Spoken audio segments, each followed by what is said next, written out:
Israel की सेना ने हिजबुल्लाह के चीफ हसन नसरुल्लाह के मरने की पुष्टि कर दी है। यह लेबनान के हिजबुल्लाह के लिए एक बड़ा झटका बताया जा रहा है। बता दें कि शुक्रवार को इजरायली एयरफोर्स ने लेबनान की राजधानी बेरूत में कई हवाई हमले किए थे।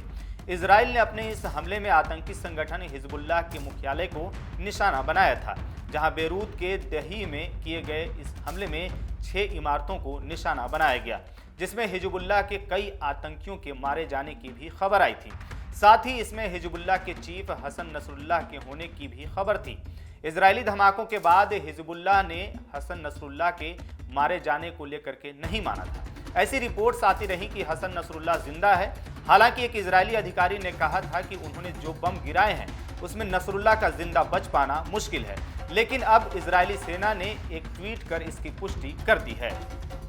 इजरायली सेना ने एक्स पर एक पोस्ट में लिखा, हसन नसरुल्लाह अब दुनिया को आतंकित नहीं कर पाएगा।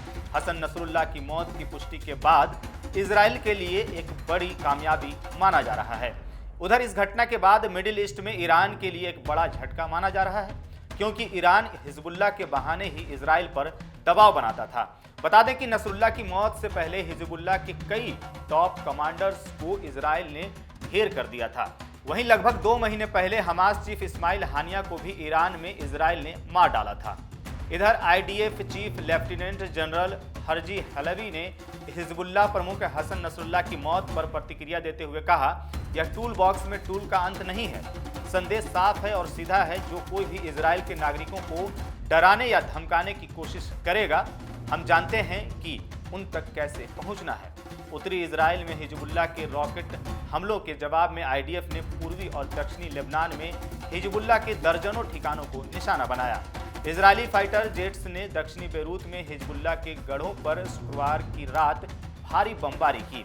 इसी हमले में कई आवासीय इमारतें भी जमींदोज हो गईं। इजराइल ने आरोप लगाया कि हिजबुल्लाह ने आवासीय इमारतों में अपने हथियार स्टोर करके रखे हैं।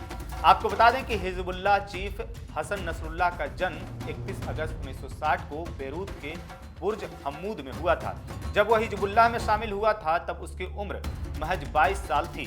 1992 में नसरुल्लाह इस ग्रुप का नेतृत्व करने लगा। इस समय हिजबुल्लाह चीफ की उम्र करीब 32 साल हो गई थी। हसन नसरुल्लाह के नेतृत्व में हिजबुल्लाह ग्रुप की लोकप्रियता काफी बढ़ी। 64 साल की उम्र में नसरुल्लाह को लेबनान में एक बड़ा नेता माना जाने लगा। लेबनान में उसकी अच्छी राजनीतिक पकड़ भी बताई जा रही थी। 2018 के आम चुनाव में उसकी पार्टी ने जीत हासिल की थी। नसरुल्लाह का दावा था कि उसने 1 लाख लड़ाकों की फौज तैयार कर ली है। वहीं अब इजराइल के द्वारा लेबनान पर ताबड़तोड़ हमलों के बीच ईरान में भी हलचल तेज हो गई है। ईरानी सुप्रीम लीडर खामनेई ने सेना के वरिष्ठ अधिकारियों के साथ एक अहम बैठक की। इस बैठक के दौरान खामनेई ने कहा कि अगर इजराइल को लगता है कि वह हिजबुल्लाह के कमांडरों को मारकर उसे घुटनों पर ला देगा तो ऐसा नहीं है।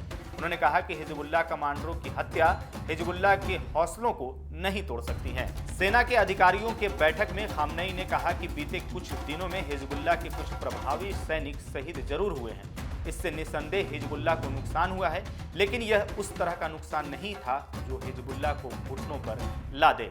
फिलहाल इस खबर में इतना ही। बाकी तमाम खबरों के लिए आप बने रहिए इन खबर के साथ।